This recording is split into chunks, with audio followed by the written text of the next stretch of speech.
Welcome, golf fans, pursuers of knowledge and the almighty dollar. This is your golf guru bringing you the 2023 Genesis Scottish Open.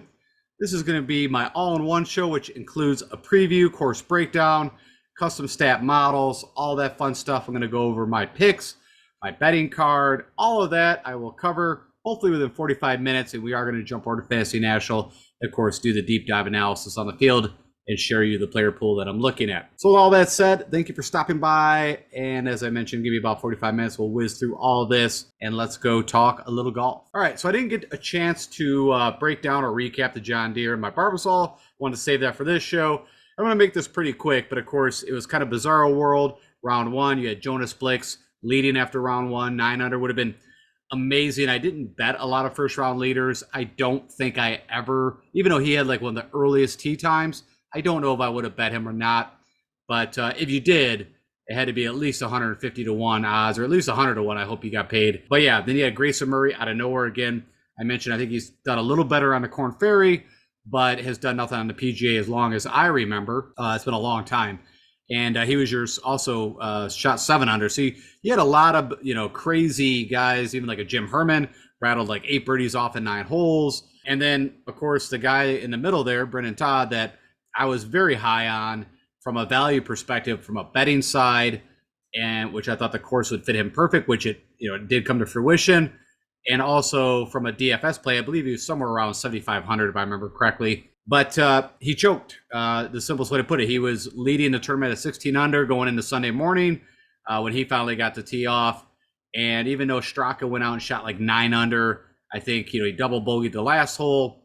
And I think he, coming into like the last 4 or 5 holes, Brendan Todd had a lot of opportunities. He had an 8-footer for birdie that would have, I think, almost got him to 20 under, and then had 3 or 4 more holes to get the par 5 on 17 to get into a playoff. But instead, he misses that putt. He goes to the par 3, hits it within 20 feet, runs it by, trying to make it. Was a little aggressive.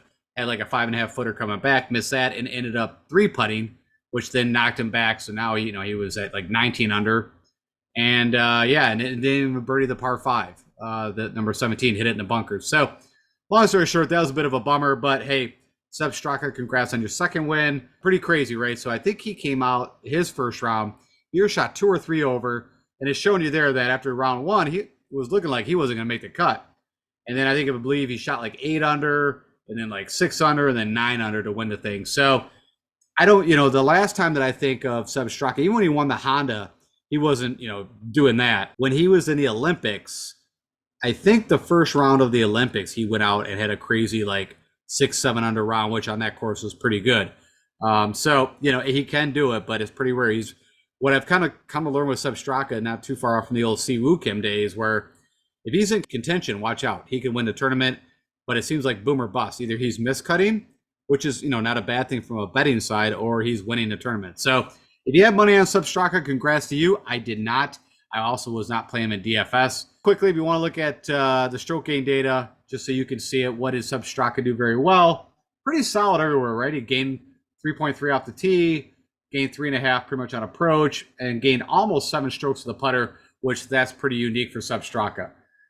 Hence, typically if you put that kind of putting skills with anything, you're typically going to win a tournament. Pretty much same with Brendan Todd. He gained 7 strokes, gained a little more around the green. And then I just want to call out Alex Smalley, who, I didn't really talk about. Of course, he was in contention too. It seemed like the focus was on Brendan Todd, but even though Smalley was right there too. And Brendan Smalley, someone that I typically always mention, I don't play, not a huge Smalley fan. Typically, he's not a good putter. But the last 3 tournaments he's played in, he has gained around 4 to 5 strokes with the irons, and then again came out and did it again at the John Deere, gained 8 strokes. So I just wanted to call that out. He also gained with the putter, which is pretty unique for him. If you go back and do a lot of, look at his past results, typically he does not, as I mentioned, is a pretty bad putter. Ludwig Eberg, who actually I'm someone that I'm interested in playing and even betting for the Scottish, has been playing good golf, showing more and more what he can do. I mean, the guy is elite off the tee. Hits it around 330, 340, hits a ton of fairways. The irons, I would say from like 125 in, what I saw was pretty suspicious. But at times he would, like if it was 175 out, he'd stick it within 10 feet. And he is a good putter. That's what I've come to learn. Right now, I think he's, what he's shown us with a little sample size we've seen, the guy can make putts. Then the last thing I'll just call out, Lucas Glover. Of course, I mentioned, picked him a couple years ago when he won and had a nice bet on him and was hoping, actually had him bet on Draftkings and in points bet, kind of double dipped him on accident. But, had an opportunity, again, didn't pull it out. But again, gained with the putter, which is very, not like Lucas Glover. Typically, he'll gain tee to green pretty strong, but then will lose quite a bit with the putter against the field. But he did go to a longer kind of, I don't know, like Adam Scott's putter, like a half pendulum, not a full. And that seems to be working okay. I talked about, the U.S. Open qualifier that he missed like a 2-footer literally to get to keep the playoff going for the qualifier. So I don't know. I've just seen Lucas Glover miss some really crazy short putts over his career. All right, that's pretty much it. I want to go ahead and now jump into and let's talk about this Scottish Open. Of course, everybody's already pretty much headed over across the pond over to the UK, and they're going to be teeing it up at the Renaissance Club in North Berwick, Scotland, which, it's been on the DP World Tour. This is a DP World Tour event, which, now I don't know where the distinction lies between the PGA and the DP World Tour, but from a PGA side, like we don't get shot link data here, so that's kind of hurts from the analysis side, but you can still do a lot of things that we'll get into. But yeah, it was always the Aberdeen Scottish Open. Started hosting here at this venue in 2019. It is a Tom Doe course, which we see quite a few of those here over in the States. It's a par 70, so only a couple par 5s on this track, and it is playing at 7,237 yards. There's some very long holes, so again, we're going to need some guys that can hit the ball pretty long off the tee and also a good ball striking is what that calls out to you instantly, even though when you look at the yards, you're like, oh, that's not that long. But when you divide it against a par 70, 7,200 yards, it plays long. Also, we got to remember, typically the weather here is not perfect, and we're going to get into all that. All right, so fairways, rough, and greens, I've got down as fescue across the board. I do not also get my PGA superintendent sheets because, again, this is not a PGA event, but everything that I could find in the past, and typically in these kind of European linksy events, that is the grass of choice. Player field is a full player field of 156, cut the T65. And funny enough, what I noticed is quite a few of the guys playing in the Barbasol, or at least pegged to play in the Barbasol, are actually the alternates for this event, which I'd be pretty shocked if they're not in the Open. I highly doubt that any of those guys are going to leave Kentucky to fly over and play this event and then fly back. So I'm not expecting a whole lot of withdrawals for that reason. And then if you look at the historical cut line, it's pretty volatile, right? I mean, you can see the winning scores, and a lot of this, of course, is due to weather. We've had historical cut lines at 3 under all the way up to +4. So it's really going to dictate what the weather does, and it's the same with the winning score. Last year, right, you had Xander, who, they were dealing with, I don't think it was crazy conditions, but there was a bit of weather that they dealt with. And then Minwoo Lee, when they played, and he shot that 18 under, had a huge Sunday. I think Ryan Palmer was in the mix, Fitzy, and Thomas Tetry. So they actually did go to a playoff. I just also mentioned Minwoo Lee shot a 64, went in Fuego on that Sunday to get himself in that playoff. And then the previous year, Aaron Rye won this thing at 11 under with Fleetwood, the playoff. Two guys that have been playing really good golf and someone that I'll be interested in from a DFS side. I don't have a specific square foot number for the greens, but everything I've seen and watched on this thing, they're very large, they're very slopey. Again, with the sand, I don't get that information, but there's a ton of sand bunkers, and they're more of what should be the typical kind of linksy pot bunkers, very well placed, in the middle of the fairways, of course, around the greens, very hard to get out of. No water on this course except the North Sea, and the only hole that you could technically probably put it in the water if you yanked it left, I would believe, off the tee. If you're a righty, would be on number 13. And then a stem meter, if I remember correctly, plays somewhere around 11. So there's slower greens. They have to do that, right, because they're right off the ocean, off the North Sea, I should say. And the winds at any time could kick up, and they would have to stop play if the ball is moving due to the winds. With that said, of course, defense, as I already talked quite about, is the weather, the main one being the wind. You've also got the fescue tall grasses if you get a little wayward. You got those deep pot bunkers I mentioned. You even got the Scottish stone walls. I don't know if this thing was built where there used to be a castle, probably. But you can see like a ton of this like walls, these old, handmade stone walls that are still left over. You can actually see pictures of it. You'll see that actually do run in the middle of the fairway. So there is the ability that if you got directly behind that, either you have to bank it off that thing or get it back. But I would 99.9% that's part of the course. It is not a man-made structure, as in something that was caused because of the event. Of course, there is some trees, there is some pines. The weather can change on a dime at any time here. Some of a side note, we just talked about this. The last 3 Scottish Opens have went to a playoff, and we just talked about that. In the prior year was Brent Wiesberger. Also, kind of cool that I did have put the odds up here when Minwoo Lee won. It was 200-1. Aaron Rai was 50-1, and Brent Wiesberger was 41. So, longer shots have happened, but I feel like the fields have just gotten better and better for this event as more and more the Americans, you want to say the PGA guys, head over here to get acclimated to the time zones and also, the course and the conditions and the wind and the weather. And also, I think I even saw where JT, I don't know if Ricky was there, but some of the guys went and checked out Wimbledon while they were over there. So I thought that was kind of interesting. That was JT, Spieth, and I don't know who the third was, maybe it was Scotty Scheffler, Fowler, or whatever. One of the Jupiter, Florida kids. Okay, just some quick pictures to take a look at. There's that wall that was mentioned. There's the North Sea. You can see that tall fescue. So it just gives you, there's one of those deep pop bunkers there. And then again, there's some of that wall. Again, if you somehow got behind that or, gotten away, I'm acting as it's just big rocks sitting there. But again, tall fescue and wide open. So the winds, of course, can get howling here. And then this picture was, again, slopey greens, big, slopey, and then, of course, those deep pop bunkers that you could find yourself in. And, again, more of that wall. And literally, I don't know what hole it is. The wall literally runs pretty close to where your drive would end up. So, again, it could be something that could cause an issue. And then I just showed this. It's just a quick map. I mean, not a whole lot to really dictate here. Just that where the winds typically will come into play. There's that hole 13 I said if you got quite a bit wayward. Guess like I said, if you hooked it, if you're a righty or a lefty, if you sliced it, you could get in there. But other than that, no other water.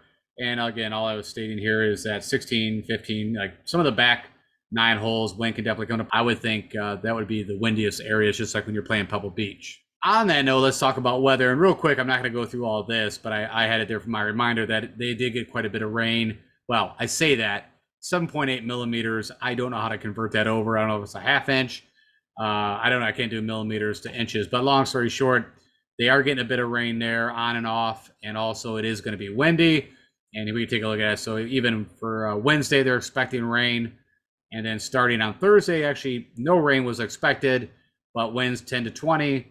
Friday, looking at some rain, 8 to 12. And then Saturday, also possible possible rain showers. Again, 10 to 20. And then Sunday does not look fun. Again, rain with also 20 to 30 winds coming out of the west-southwest. So all that being said, what all that really tells to me is that, hey, distance is going to matter. Also, guys typically use these conditions. So guys out of Texas, Australia, even Oklahoma, that kind of thing where you played a lot, how to hit the knockdown shots. And I mean, all PGA guys can hit a knockdown or, played and win. But guys that have done it more and more, and of course, if you're European, it doesn't hurt also because you're typically playing in these conditions all the time. Okay, so let's real quickly go over the scorecard. There's only some unique things that I'll call out. There's actually 3 par 5s. I think I might have said in the beginning there's only 2, and that is incorrect. Usually for a par 70, that's the case, but there is actually 5 par 3s, so less par 4s. But yeah, we go look at this, and there's no advantage from a showdown perspective. You can shoot guys, you can take them off the 1st or the 10th. I don't see any area for that consecutive birdie bonus. And there's also 6 birdie opportunities and 6 to 7, 6 bogey opportunities. It's all very standard there. There is actually a drivable par 4, number 5, that you have a really good chance of a birdie, possibly eagle, and then also the easiest hole on the track is number 3. And it looks like what it's showing here, you got most of the green is that the back 9 should play a little easier, and that is where you'd have your consecutive birdie bonus happen. And again, like I stated, the par 3s also, except for one of them, are all 200 yards plus. So back to that ball striking. So number 6 is only 147, but after that, 218, 204, and then I missed this one, 161. So you got 3 par 3s over 200 yards. So again, that could be a part of the defense too. All right, so the player profile that I'm looking over, this building my custom stat model against with all that information, and with that telling me ball striking is number one. You always need guys with good irons. Driving distance, and you do need to keep it in play because there is a lot of tall fescue, so some accuracy needed, but I would take driving the length over accuracy in this one. You got to make putts on these slower slopey greens. You're going to need to scramble a little bit around the green. It's definitely going to show up.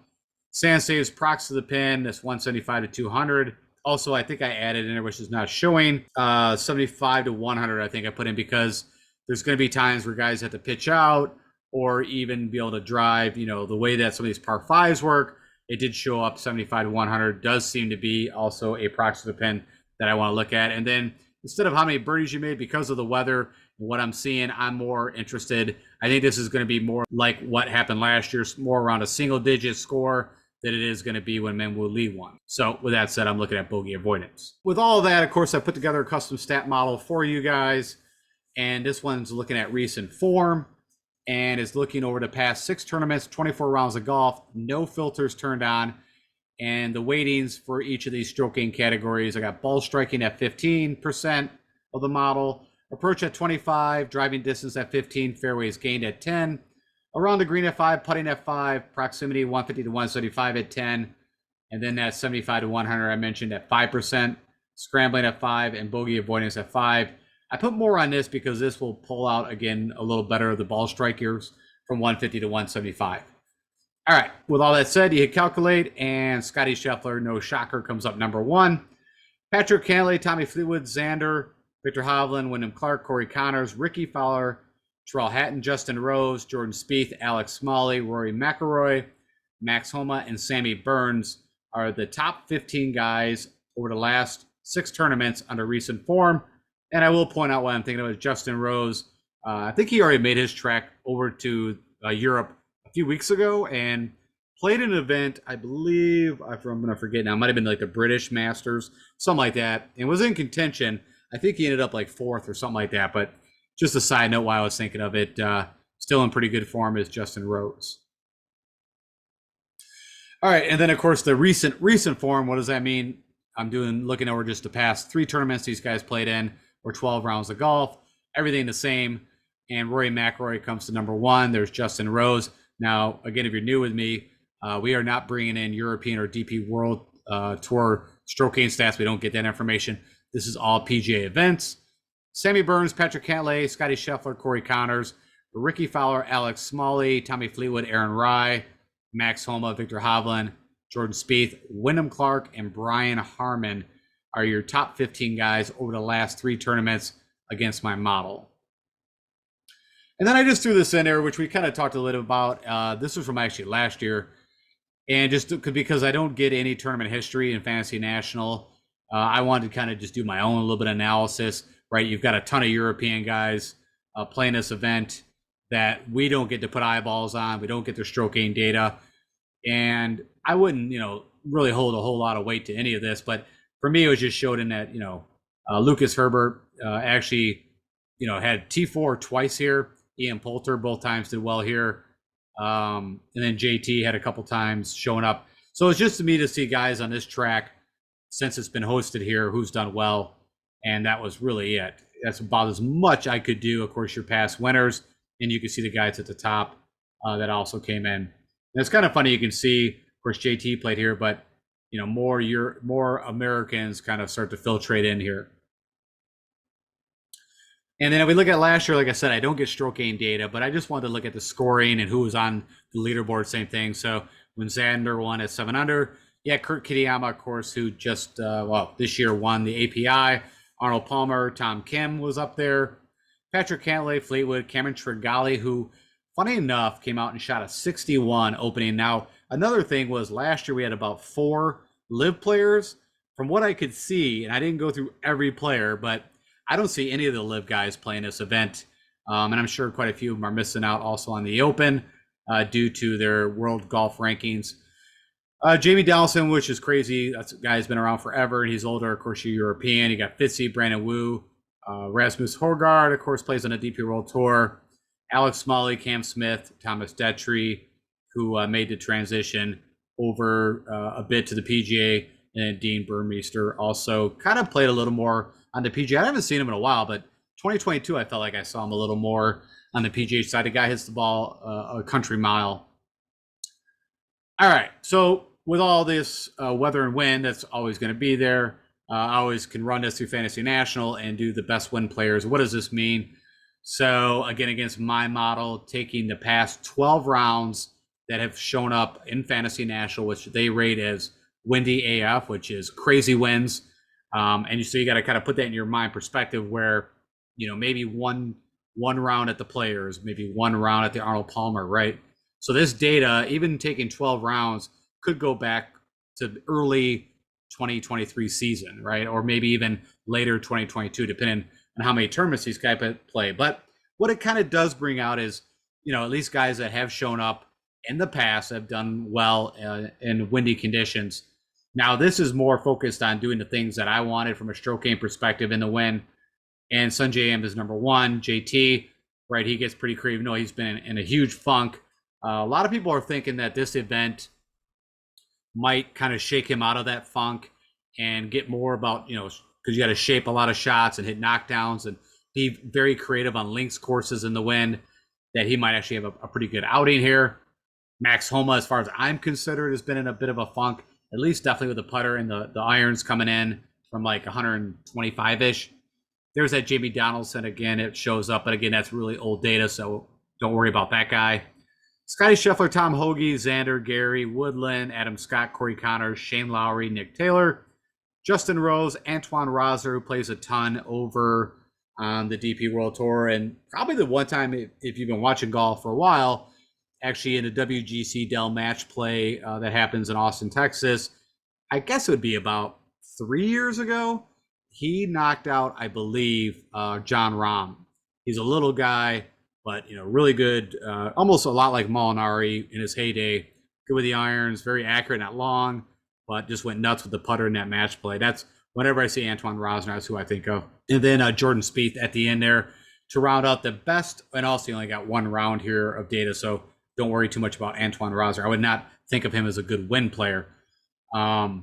But all the rest of the guys, except, again, cross off Jamie Donaldson. So all the rest guys that you see 12 next to, I feel like, okay, I can stomach that. It makes sense. And then just from a pure scoring perspective, I wanted to do this. So again, same, idea of crazy windy conditions, who scored the best. So against kind of my showdown model, birdies, eagles, birdie or better gain. That means you had, getting a lot of opportunities to make a birdie or to make an eagle. And then last, bogey avoidance. And you can see the weightings below here, heavily on the birdies. And Sungjae Im still stays number one. Fitzy, Thomas, Scheffler, Lucas Herbert, which is Herbert, but I like to say Herbert. Hence why, again, where we've seen him win, what was the Bermuda? Crazy windy conditions. And he does show up. He shows up at this event. I've actually already bet him. And I feel like I got better odds than 60-1. So I don't remember exactly what I got him at. But little spoiler alert, I have bet him to win. Bobby Mack, Cam Davis, an Australian, makes sense. Victor Hovland, Scott Stallings got a lot of distance off the tee. Jordan Spieth, Killer Keith, also very lead off the tee. Jamie Donaldson pops in again. Again, old data. At some point, he had some good rounds in the win. Max Homa, Davis Riley, and Nick Taylor, again, are your top 15 guys who score the best over the last 12 rounds that have been considered crazy windy rounds. Okay, the next thing that I want to look at is just highlight who's the best ball strikers in this field. This is looking at the past 6 tournaments they played or 24 rounds of golf. No wind conditions, nothing like that. No filters. Just who's been the best ball strikers of late. Scotty Scheffler, number one. Rory, Xander, Cantlay, Alex Smalley. I mentioned how much he's been gaining over the last few tournaments with the irons. Gary Woodland, Corey Connors, Victor Hovland, Fleetwood, Aaron Rye, Jordan Spieth, Tom Kim, Ricky Fowler, Antoine Rosner pops in there again, but with a lower sample of data. And also, I would have to expect that data is pretty old. And Terrell Hatton. And I think I looked at Antoine Rosner, and he's done nothing of note that I saw on the DP World Tour, as in, not like back-to-back top fives or a win or anything like that. So, okay, so we'll go into Windfinder, while we're over in Fantasy National. I'll jump into there to kind of show you what I've seen. But what I've seen right now is it looks like there could be a possible PM AM advantage. Now, I just stated earlier in the preview part of the course breakdown that the wind can change at any time. But what I've always thought when you get into these, like the opens and anything over in Europe, or you see like possibly heavy windy conditions or weather, that it is not a bad idea to build some stacks coming out of the AM PM and it's, and flip that to the PM AM. Right now, what Windfinder's saying over there is that the advantage would be PM AM, where the morning of Friday it's going to be calm, and then it's going to get really windy in the afternoon. Now we'll go look at it. Maybe things have already changed on that note, but hence why I went through this process to do this for you. So what I did is I took my model again and found all the guys that had the PM AM. So you're going off in the afternoon on Thursday, going off in the morning on Friday. Right now says they have the advantage, and the top guys against my model with those tee times: Scotty Scheffler, Victor Hovland, Wyndham Clark, Corey Connors, Fowler, Hatton, Rose, Homa, Gam, Woodland, Austin Eckroat, Lowry, Rosner pops in there again, Adam Scott, and Joseph Bramlett. I keep saying don't worry about Antoine Rosner, and they'll probably go out and win this thing. But that is the top 15 guys that have the afternoon early tee times right now. So I will build some lineups accordingly, but it's not a bad idea to hedge your bets and also, of course, build some AM PMs, because typically advantage does shake out or can shake out in these events when, again, you have the weather that's going to happen. It's just sometimes it doesn't go exactly how they predict. It's weather. With all that said, here's my betting card. Off the bat, Victor Hovland, he does have that afternoon tee time. He's been ball striking great. The putter's picked up. I got him, I think I had a boost on him. I think I got him 21, 22 to 1. So I bet Victor. I like Wyndham Clark. I think I also got a little better price on that. Gary Woodland, I actually bet him top 10. I didn't bet him outright. I think I got him at like 10 to 1, something like that for top 10. Aaron Rai, like, he's been playing great golf. Of course, you saw he's won this event on this course prior. And even though he's not long, man, but the guy is just hits a ton of fairways, good with the irons. It's more with the putter can cause the issues. And you can see driving distance, I mentioned, but he still hits it probably. I mean, if you're down one, you can hit a 330. But on average, hits it probably 300, just very accurate. Joseph Bramlett, this is just a guy I've been on. Yeah, he sucked at the John Deere, but I told you guys I wasn't playing him there, and I didn't bet him. But he does have one very elite skill, that is he drives it really long and pretty accurate. Ludwig Aberg, same thing. I mean, the more I've been watching this guy, of course, he's from Sweden, played a bit of golf. He actually played college golf at Texas Tech, so he's already got that wind. But then again, I mean, being grown up in Europe, I'm sure he had to play a bit in different kind of weather conditions. So, and also I like, again, very elite, hits it like 330 off the tee, very accurate. The irons, I'm still trying to figure out where, I feel like he's very hot or cold with the irons, but I do like what I've seen with the putter. Around the green, also, I'd give him like a 7 out of 10. Callum Tarrant, another guy that actually I was on for the John Deere. We all saw how well he was playing, and then he went out and had a ridiculous ball striking at, what was it, the Rocket Mortgage, I believe, and lost like 8 strokes with the putter. I might have the wrong tournament, but it was right before the John Deere. But he is from England, and he's been playing good golf. And so, again, 250 to 1, I believe that's what I bet him. Ryan Fox, of course, played a ton on the DP World Tour, and has just recently kind of made his transition over to the PGA. But the guy, of course, elite distance, played a ton over here. Really good putter. I like his short game. I like all his skill set. I guess he can get wayward off the tee, and maybe the proximities. I mean, I haven't seen a real glaring like hole in his game. I feel like it's pretty solid across the board. Luke List, I mean, 350 to 1. I just bet it because, hey, I'm not worried about his length and ball striking. It's, maybe the putter works a little better on these softer greens. That could happen. Also, maybe in my brain, I'm thinking, because his win at Torrey Pines, of course, for the Farmers, is right off the ocean, so he had to deal with some wind there. Seems like there's a little bit of similarities there. I don't know. It's a long reach, but I just like that big number. Sucked me in for a little bet. Sith Tagawa, bet him top 10. I don't think he can win here, but his game, when he's got to get creative, he hits a lower ball flight. He likes to work the ball both ways, and also pretty good putter, as you see. Yeah, I like his game. Harry Hall, of course, another DP World Tour guy who's, kind of made his transition this year. He doesn't really do anything a whole lot, except he's got a ridiculous short game, but we see when he does hit some fairways and irons are okay, the guy has a chance to win. Billy Horschel, this is purely the odds, and I got him better than that. I think I got him like 400 or 500 to 1. And Billy Horschel, if you don't know, played a ton over on the DP World Tour. Always try to, support that tour, and is very comfortable in the link style. And his game has been broken this year, so don't get me wrong. I'm not trying to tout that he has had at all, even a close good season. But the way I always look at it, if you put a guy into a different environment, maybe get him out of the typical PGA courses and have to get creative, Billy Horschel does have an elite short game. He has still a really good putter. And if his off the tee and irons get back to where, just what he used to be able to do, the guy won the Memorial last year, which is no easy feat. So anyways, I like that. And then Hao Tong Lee, this is purely because he's 1,500 to 1. And if you don't know, Hao Tong Lee still plays on the DP World Tour as far as I know. And this guy's career has been a roller coaster. If you go, know his past, he has had some really good showings at some of the majors, the PGA, the Open, I believe. It had been in the U.S. Open, and the Masters. Has showed up. When I say that, like top 20, 15th. But the guy also is also been where he's almost quit the game. It's been that bad. But he won the BMW International back in June of 2022.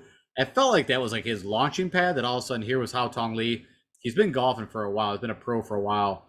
Big guy, hits the ball a long way and just randomly will pop up. So I'm like 1,500 to 1. Why not? Maybe we'll see the magic of Hao Tong again. And then last but not least, of course, I mentioned Lucas Herbert, who has had a couple back-to-back T4s here. And the guy's got a really good short game. Of course, he also played a lot on the DP World Tour. Has his win on Bermuda, and it was in some windy conditions. So we'll see if that pans out. But that is my betting card. Of course, I also got stuff going on at the Barbasol. So, that's about probably all I'm going to do from a betting side. All right. With that said, we'll jump over to Fantasy National. Let's go look at some of these players, look at some more analysis, and I'll give you my top 20 plays-ish, I think it is. And we'll look over at Windfinder, too, while we're there, and then get you guys out of here. Okay, so I've hopped over into Fantasy National, and as always, my plug for them is if you are putting any kind of money on a DFS side or the betting and want to do your own deep dive analysis on the golf side, this is the tool for you. That's all they do, and I highly recommend it. Okay, we're as usual going to be leveraging DraftKings pricing, but of course these plays you can use on any format. They're just going to be a different price point. I'm looking at the last 24 rounds of golf, last 6 tournaments. You can look at it that way. I've got no filters turned on, and as always, I've done a bit of pre-work on this. And real quick, I will show you the weighting of the model. So if you want to try to duplicate this and play around with it on your own, if you're in Fantasy National, I've got driving distance at 24%, ball striking at 24, approach at 24, around the green at 14, and then putting at 14%. And so what you're looking at here is what I call the mini model, little dashboard. You get to look at a lot of information in one spot. And remember those stroking categories I just went over. You can also see their price on DraftKings, projected ownership as of right now, cuts made. What I've got over here, instead of the birdies gained, I actually went with bogey avoidance. Again, the way I see this tournament, if the weather does what it's supposed to, it's going to be more of a single, 8, 9 under kind of tournament is what I'm thinking. And so what we do want to see is a bunch of green going on the way up. That means they are doing a very good job on the bogey avoidance side. And then recent results, what have they done from a finishing standpoint over the last 5 tournaments? And then a tournament history, for whatever reason I mentioned it's not Fantasy National, it's pulling in guys from last year, and that is it. So probably will not click on that a whole lot because there's just not enough there. Okay, with all that said, you got some decisions right at the top. Of course, Scotty Scheffler is the most expensive at 11.6. You got Rory at 10.9, Xander at 10.4, Cantlay at 10.2. So we're going to make those guys the top 4. And for me, typically I like to make, pick 1, max 2. And honestly, I'm just going with Scotty Scheffler. I feel like the putter, I don't know actually if he's actually implemented that putting change. I know he's messed around with it, but he does seem like he's got more confidence with the putter. And then outside of that, there's nobody better this year or even maybe last at everything else that I want, especially under this environment. Of course, Scotty Scheffler is a native Texan, has played in a ton of wind. Typically, he always shows up under those windy model conditions that I showed you. I think it's a no-brainer. I mean, and if I'm going to pay, I'm going to go the guy, even though it is $700 difference between Rory and him, well worth it if I'm going to be plugging in a guy at the upper range. Rory, even though his results, a lot of better than top tens, had a nice U.S. Open. Seems like he's had a bit of resurgence. I just still keep seeing the stumbles on Sundays. I keep seeing that the iron approach game. Let's go take a look at that. Still been struggling. It feel like with the irons and the wedges, so it's been kind of hit or miss. Now the last two events he has gained also off the tee. It's been a little wayward at times, as in hitting the fairways. So that's my own reasoning. He actually played in this event. I did see him. I think it's a couple years ago and missed the cut. Not saying I'm holding that against him. I'm just stating that is also a piece of information that's in my brain. Xander, of course, won it last year. But playing, I don't know. For me, I feel like Xander's played okay. I don't know if Xander would say this has been a really great 2023 campaign. He's not had a win this year. I'm saying that like that because he won the Zurich with Cantlay. Now I totally forgot. No, he did not.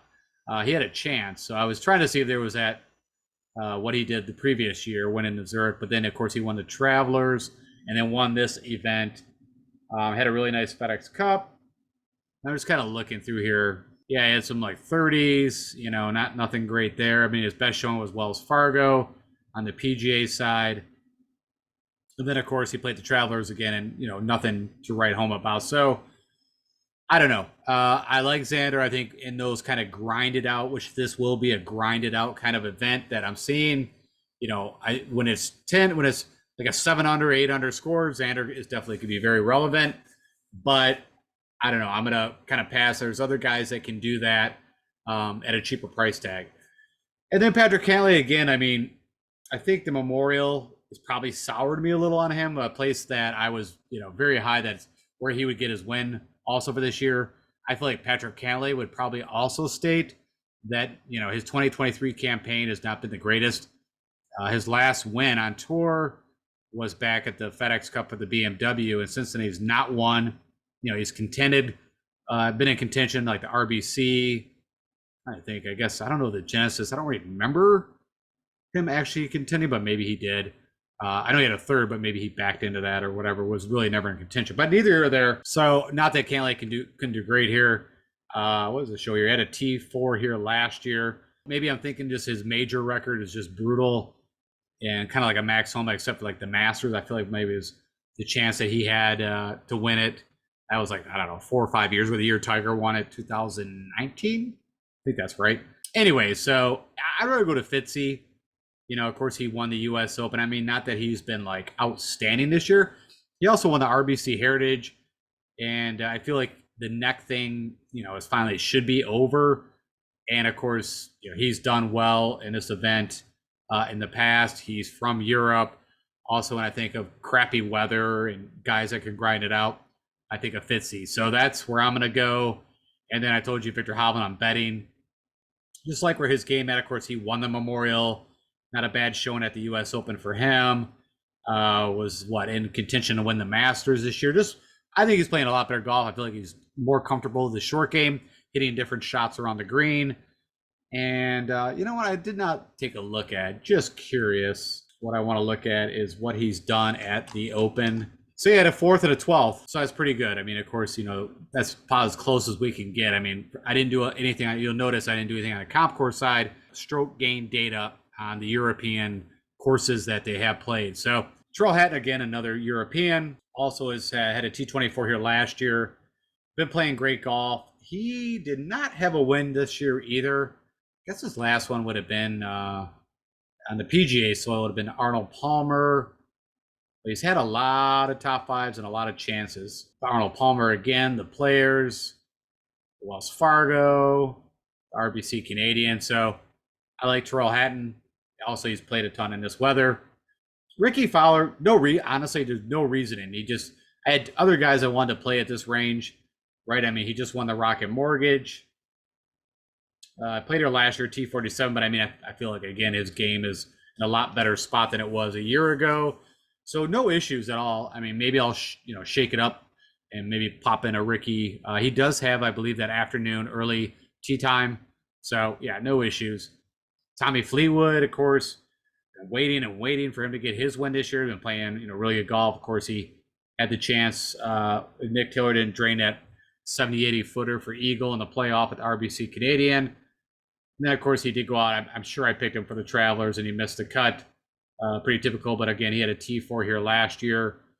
He is good at working the ball, knows how to keep the ball down. Of course, again, another European that I'm interested in playing. I think Jordan Spieth is not a bad play.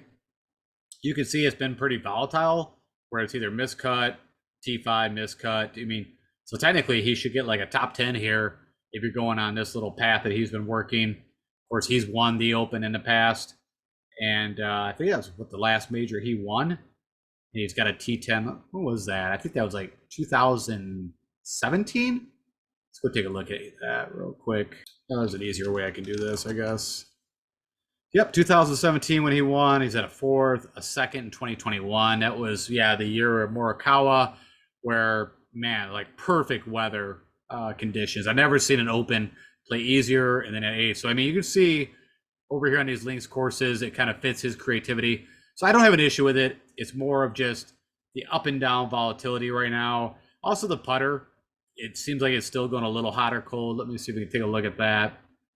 Where I've seen him miss more 3-footers this year than I've ever. Yeah, I mean, you can see still losing quite a bit. The last time he gained quite a bit was at the RBC, which he won the previous year, actually losing a stroke to the field with his putter.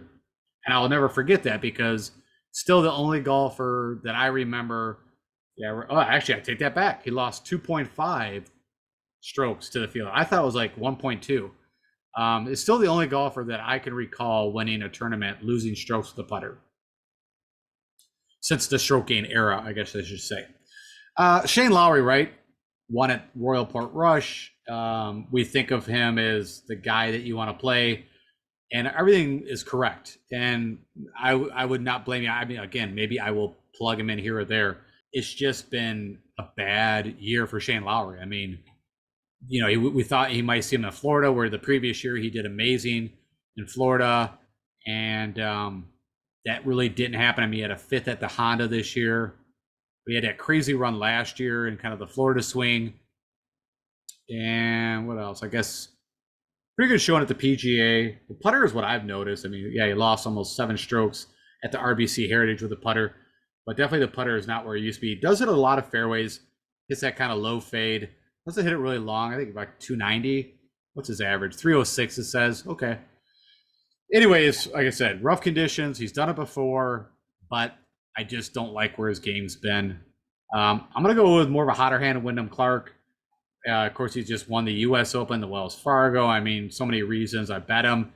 It's kind of shocked that I think I got him at 40-1. I know it's an elite field, or not elite, but it's a strong field.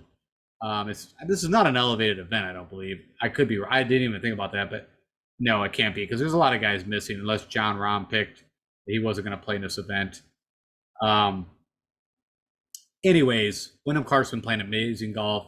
Also has the distance, and I'm not going to really go and try to figure out. I had a T16 here last year, which is helpful, but I mean, the Opens. I mean, again, his game, I feel like has made such a transition right now that to go back and really try to compare him, to even a year ago. Yeah, played in the Open once, and I guess he made the cut. Anyways, so no problem there. Minwoo Lee, of course, your past champion. Of course, he's had some really good showings lately. Got crazy distance off the tee. You can see the irons can be the trick, but number one putter in this field, at least over the last 24 rounds. Been just playing great golf, and for 8,900, I have no issue. It hurts me, but I told you guys I think I'm off Max for a while now. Could be a good time to get on him because because his game should kind of fit. But everything he's doing, I don't see anything that I'm real happy with. I feel like he's hitting bad off the tee at times. His irons were not what they were earlier in the year. The putter's not going. Not that he's a bad putter, but just the balls aren't going in. The putts aren't going in. So with all that said, I just can't do it. Of course, he's got a couple missed cuts. And then, to go on the Rocket Mortgage and end up T21 in like a brutal field, no, I can't do it. So Justin Rose, I have no problem with. I was thinking about, I'll probably plug him in here or there. I told you, just had a good showing a couple events ago on the DP World Tour. I believe that was, what did I say, the British Masters? whatever it was, in Dolce Masters. It was one of those. He did miss the cut at the U.S. Open, but other than that, pretty good. Actually, I remember that now because he hurt me at the U.S. Open. I didn't do so well here last year at T69, so I don't know. You can make a, like I said, I'm not picking him. He won't make my main player pool, but I would no problem plug him in here or there. Sunjay, funny enough, even though you saw, one of the better win players in over historical data, just don't like what's going on with Sunjay. I've never seen his game this up or down in his career. So we got to see how that all shakes out. And you can see the modeling is showing that. The finishes are showing that. So, and funny enough, he missed the cut here last year. So I am definitely out on Sunjay. Tom Kim, kind of the same thing, to be honest. I remember, what was it, the Travelers? I was like, he had this TA. We thought he was back. And then all of a sudden we find out that now not only does he have a foot issue, he's got a wrist issue. The guy, like I said, I think he's dealing with some injuries that he's just trying to play through. I think that's affecting him. We've come to learn that he is not a good putter. That in the beginning of his career, let's go take a look at this. I mean, the guy went kind of nutty. Even at the President's Cup, I remember some of the putts he made there. Yeah, when he won the Wyndham, he gained like 12 and a half strokes. And then at Shriners, he gained 6. But what we're seeing over his career is that short game and putting is a problem. The irons, are still pretty elite, kind of like a Morikawa, also, which is not in this event that I noticed. So yeah, it definitely can't be a designated elevated event. JT, I think I'm gonna see what the ownership comes down to, but if it's sub, I don't know, 7-8%, like it's got to be less than 10 for sure. I will play him some because I think this is a tournament that could kind of change the gears, get him more creative, forget about, playing golf swing, just play golf. And of course, the putter is still a problem. Maybe he's hopefully changed putters or found something because, remove the ball striking. But we've seen this happen before. Jordan Spieth, that happened, Ricky Fowler, where one thing goes sideways and it feels like it kind of goes into the whole game. So, for a while, JT was still ball striking, fine. And one of the better approach guys, one of the best short game guys. I mean, it seems like the bad putting is kind of now leaked into all facets of the game. So I don't know. It's definitely been a really bad year for JT. As his last one was the PGA Tour, or PGA Championship event, Southern Hills, and that's over almost exactly a year ago, right? So let's go take a look at that. Probably more than a year. Yeah, it was in May of 2022. And then this year, his really only good outing that you felt like possibly could win was the Waste Management. That's it. Nothing else if I felt like he had a chance to win. All right, Sammy Burns, I think this will be maybe a little bit of a unique play. I kind of like him here. I've been kind of just kind of pouring through his information, his stats, and I don't think he's going to be heavily played. He's still an elite ball striker, still a really good putter, and this could be what Sammy Burns typically does, just kind of pops up when we're not expecting it, and I feel like this is a good spot to do that. So I don't know if I even mentioned that. I feel like I went to JT somehow. Ludwig Erberg, right? Everything that we're being seen out of this guy, I'm excited to play. I also was excited to bet at 50-1. I was just curious. Of course, yeah, he just came out of college. I remember I mentioned the Texas Tech thing. The guy can handle winning conditions. Also, he's got that super length, and also he's going to want. There's all the Ryder Cup talk with him, and of course he has a good showing here. It could even help him a little more. Make it harder for Luke Donald not to pick him. Adam Scott, I like that Australian factor. Also, pretty sure he's played in this event back when it was Aberdeen and did pretty well. I don't think he was in contention, but I think he was like a top 10. So yeah, I have no issues playing a little Adam Scott. I'm going to go back to that. Well, Corey Connors, no. I mean, I like the ball striking, but the putters really went bad. Also, has been a little volatile. Alex Smalley, I told you guys, I'm going to wait for the Wyndham. That's where I'm going to play him. If he shows up even better than what, the John Deere, then, so be it. I like Aaron Rye, of course, past champion here. Been playing really good golf, just, statistically. Don't worry about this. I mean, that's just driving distance. The guy, I don't know, hits about, 285, 295, but super, super accurate. And again, you don't want to be in this tall fescue. You don't want to be in these pop bunkers. You don't want to be behind a rock wall. So distance isn't everything, but I do think if it's wet, the wind could be an advantage. Lucas Herbert, this is strictly a play. At a good Travelers. Funny enough, he actually missed a cut last year, but was T4 twice in a row. Also, he won the Bermuda.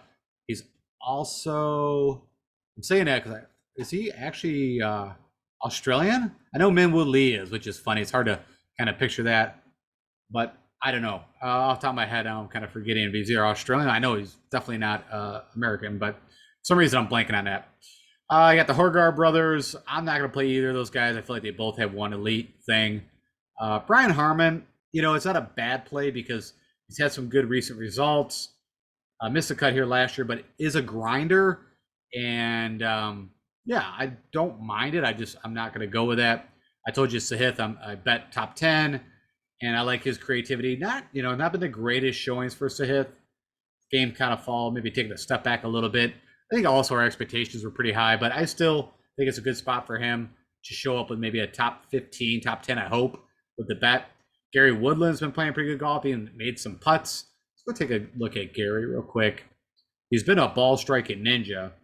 Really come back on that front. I mean, at least he broke even at the Travelers and gained a little bit at the Memorial.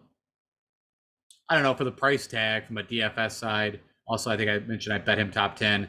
And he had a T30 here last year. So, yeah, I have no issues. First Thomas Detry last year I mentioned was in the playoff. But he's missed 2 cuts, and at the Rocket Mortgage, I don't know how you do that. But there's the T10 last year. Was in the playoff 2 years ago with Minwoo Lee. I'm not a big Thomas Detry guy, so I'm gonna say no on that. You let you guys. Seamus Power, I'm kind of interested in. Of course, he's from England. Had a good showing at the John Deere. I feel like his game maybe is getting a bit of a resurgence. I think this fits him a little better. Where again, if you got to grind it out, also I like his putter and just kind of what he does. So I'm going to go there. I'm going to pass on Dougie Gim. I told you Ryan Fox. I'm actually probably out of all my bets, I believe I got him 80-1. Is probably the one I'm most excited about and feel like actually could hit from a longer shot. So you can hear again, kind of I made my picks. So I went ahead to Brendan Todd. I picked Henrik Norlander for the Barbasol as like my favorite bet value. And so Ryan Fox is going to be my favorite bet value and DFS play at 7,500. Hopefully that doesn't come back and bite me in the butt, but that's what I'm going with. Bobby Mack, right? I mean, he was all the rage a couple of years ago. Of course, he's got, crazy. I don't understand that. I know Bobby Mack hits the ball pretty far. Yeah, so that's interesting. I don't know. Maybe the tournaments he played in over here, he was clubbing down. But when I think of Bobby Mack, I think of a guy that hits the ball pretty far off the tee. He's actually a lefty, if I remember correctly. So, and what I remember the first tournament he played that I watched on the PGA Tour, I think he literally hit like 2 balls in a row out of bounds. And that was like the introduction to me, Bobby McIntyre. And I was like, I don't get what all the hype is. But yeah, he's had a couple good showings at the Masters in his career.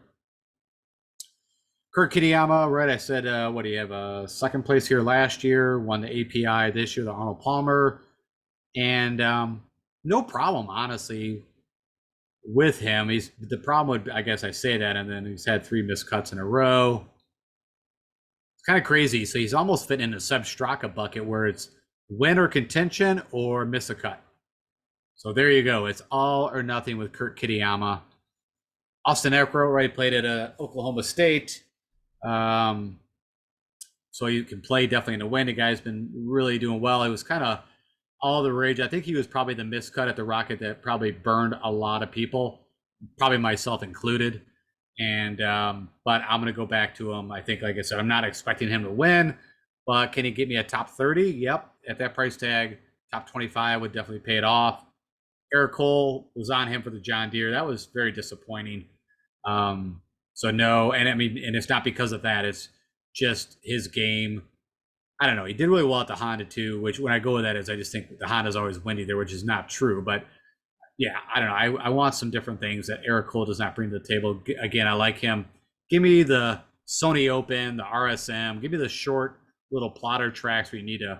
And I look at PGA National as a more strategic course than it is. Of course, you need distance. Okay, I'm going to kind of skip through. Adrian Meronk, right, won the Italian Open, which is, I feel like that course is more of a plotter course. I don't think that's the case here. Again, even though it's a par 70, when you really break down the yardages, you do have to have length here. Also with the conditions, what we're seeing, Cam Davis, the Australian, I told you I'm going to play quite a bit of, guys that are used to these conditions, and Cam Davis, I think fits right in that bucket. He's also been super volatile, but did show up at the Rocket, made the cut at the Travelers at T33. So hoping his game is getting trending back. There's the other Horgard, twin brothers. Again, very elite on a distance. I had an okay showing at the Rocket Mortgage, so I guess if I was going to play all the two, which is funny, Nikolai is actually cheaper. But I think Rasmus has had more wins on the DP World Tour. I know they both at least have won one tournament on the DP World Tour, but I don't know who's got more. Thorborn Olsen, again, recognizable, but I don't know enough about him. Killer Keith, I thought about him. Had some kind of okay showings, but elite off the tee. But you need a little more than that. Seabez, people do think of him as a grinder, kind of low score, so not a terrible, but his driver is just so bad and so short. So no, thank you. Jordan Smith, I skipped over Alex. I just no. Jordan Smith, another European guy, no. Then why? I don't know. He's been just so up and down. I'm going to skip. Juice Luton, I know he has actually won, I believe, in 2023 on the European Tour. So if you guys want, I can't pull into DP World Tour stuff here. Go and do your own. Got to go check them out. But, you can sit there and you can look and see the guys who've been doing well. And then literally when the majority of the field is, I don't know, even it's 50-50 PGA, typically the PGA come on top, right? That's why the Ryan Foxes and the Detries and all those guys have tried to make their way on the PGA Tours because it is still the best of the best. Occasionally, nope, it's not TPC Craig Ranch, so I'll pass. Victor Perez is another European guy who's played a little more on the PGA Tour, I feel like, trying to make his way over, but I haven't seen enough out of him. I guess he had a pretty good PGA championship. This to cut here last year. Brandon Wu actually had a pretty good showing here last year at a T6. Good ball striker. This is kind of interesting. I would have not thought this, that is saying that he has been gaining with the putter. Because usually I think of him as losing with the putter. Man, he's had some really high spikes. So that's past Palm, slow greens, but these are bent fast at the RBC. So I don't know.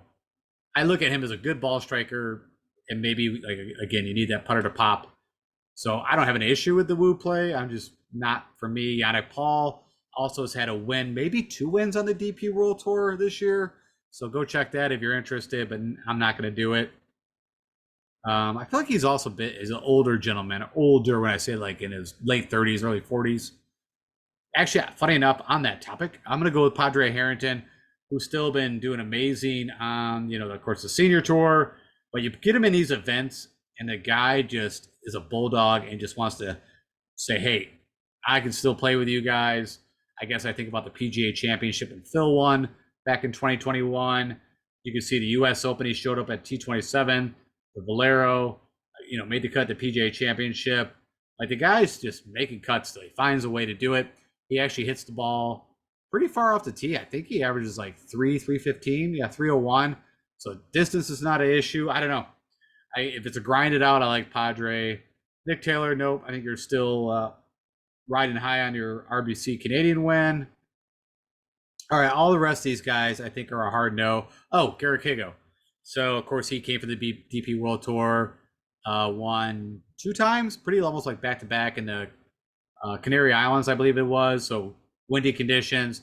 Also won at the Palmetto at one of his first PGA events. And then also has kind of shown up here recently to be back in form. He was really struggling for a while. Let's go take a look here. Yeah, I guess like in this little stretch here, a lot of miscuts. I guess it was the irons was the main problem. Still not really doing a whole lot, but he's gaining a little bit of putter and pretty elite off the tee. So yeah, at 7,000, I'm going to take a chance on Garrick Higo. We talked about this Antoine Rosner, not the skill set I'm looking for. Patrick Rogers, you guys know I've been on. I did not pick him or play him at the John Deere. I think he WD'd. I feel like he pulled out an event. Was that him? I don't know. There was a reasoning why, and I felt like it was something like he pulled out of an event with something going on, and that kind of spooked me, but maybe I've got the wrong dude. But anyways, neither here nor there. I don't know. I'm going to have to take a pass. Let's take a look here. Yeah, so he's had back-to-back miscuts. So that's it, I guess, is part of it. What was it showing? Okay, I guess that was coming up. Maybe I just was not seeing that. Matt Walls actually, I guess maybe had one good round at the Rocket Mortgage. Something was in my brain that he finally had a little spike. So, of course, he won over in the windy conditions over at Corrales, and then has really struggled since. But, of course, another European tour player that made his transition over. So I thought a bit about it. I'm going to see, again, maybe because he'd be like, if you're playing in the big GPP, and that's what this picks are for, just so you guys know, is for the Millie Maker, I should say, right? I had not even looked. Don't know there's a Millie Maker, but there's probably a 250K first place prize for the Scottish Open. Probably getting mixed up my brain with the Open that they've been advertising on DraftKings for, I feel like, the last 3 or 4 weeks. I told you, Billy Ho, I put a crazy bet on, like 300-400 to 1, like a few bucks, nothing. Just again, he's also played a lot on the DP World Tour. So either of these guys, I mean, if you want to take, like I said, for that contrarian play, Tom Hoagie, no, you've been in a bad. That Romain Lask, I believe he has also won a DP World Tour event not too long ago. CT Pan, I can't trust you. You burned me big time with the pulling out with the wrist. So I'm going to say no thank you. And I think that's it, guys. I think that is all that I'm going with. Oh, I take that back. 6,700. I'm going to Joseph Bramlett. Yes, he just has been on a terrible funk here, but I think he's going to be really low owned. And it's typically for me, it's always the putter. But he's got an elite skill set of the ball striking, the driving distance, and 6,700 for a play down here. I still think he's better than a lot of these other guys that are priced around him. Will Gore, now you guys know I've been on, but I'm going to jump off that bandwagon for a little bit. I already mentioned Luke List. I'm betting, and I am going to play him in DFS. Hope that putter actually does something. But it's just an elite ball striker. And again, I'm looking at price tag and guys that are around him and what I'm looking for a skill set.